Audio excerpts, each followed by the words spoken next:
Today, I'm reading Olaf and the Three Polar Bears.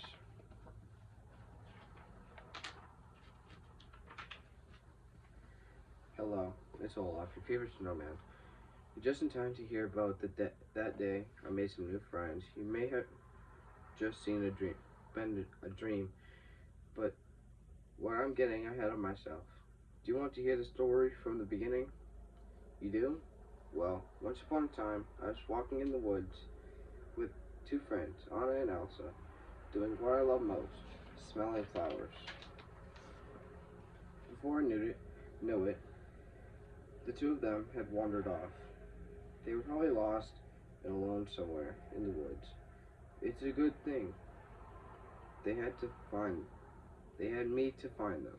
I called out their names, but all I heard was my own echo. Just when I was about to turn back, I found a cottage. It was the most adorable little house I've ever seen. Maybe I could meet some new friends who would help me find my old friends.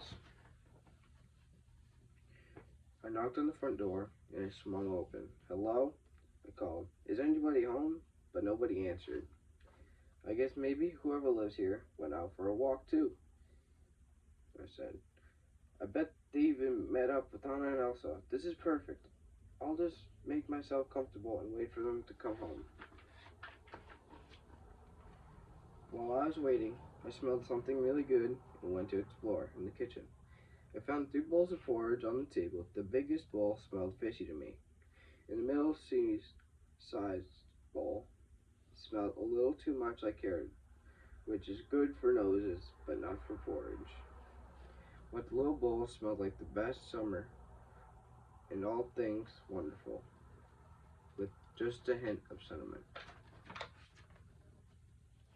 Smelling is one of my favorite things to do. Did you know that? Flowers, berries, even porridge in that little bowl smelled amazing. But when I picked it up, achoo! I sneezed the bowl right out of my hands and it shattered on the floor. I'll have to ask my new friends to make this for me again. Wait, speaking of my friends, what was taking me so long? Anyways, since they weren't back yet, I grabbed my nose and continued exploring the cottage. There were 3 chairs in the living room, a big chair, a medium chair, and a little chair. I had a good idea of who my new friends were. One would give big hugs, one would give me medium hugs, and the last one would probably give me little hugs. I tried to get into the big chair, but it was a little too tall for me. I managed to get on the medium chair, but it had too many cushions, so I popped myself down in the little chair. It just rocked the right amount, but I rocked too hard, and whoops. All this waiting was getting exhausting. I needed to find a place to rest until my new friends come back with Anna and Elsa. I kept walking around the little cottage, and soon I found the bedroom. There were even 3 beds to choose from. I tried each one. Of course, the big smelled like fish, just like the big bowl of porridge. The medium bed was covered in fur, felt like cuddling up with Sven, which is nice for a snuggle, but not for a nap. I got under the blanket in the littlest bed. It was so cozy, it felt like a big hug from my friends. I thought about how nice it would be to find them again and maybe go for a nice walk in the woods. As I was thinking about my old friends and waiting for my new friends to come home, I decided to rest my eyes just for a minute. But while I was resting my eyes, my new friends came back. As they made their way through the cottage, I'm sure they were happy to find a new friend had come. They came upstairs to find me a cute, sweet, innocent little snowman snuggled under the covers in their bedroom. I was so happy my new friends weren't just any new friends. They were new friends who loved the snow as much as I did.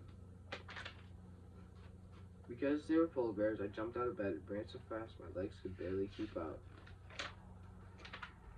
That's when I ran into Anna and Elsa. Maybe Elsa could make some snow fall for us to play in. Polar bears and snowmen love playing in the snow. Did you know that? Where are you, Olaf? Elsa cried. We've been looking everywhere. You'll never believe it, I told them. I found a little cottage. It had yummy porridge and a comfy chair and a snuggly bed. And I met some new friends. They were polar bears. Anna laughed. Sounds like you had a dream, Olaf, she said. Elsa smiled too. I think Anna's right. Could it may have been a dream? It had all seemed so real. The porridge, the bed, but then again, you know what? I said it was probably a dream. That sure would explain a lot. As we headed back to the castle, I shook my head. Silly Olaf. There was never a cottage with any polar bears after all. Or was there?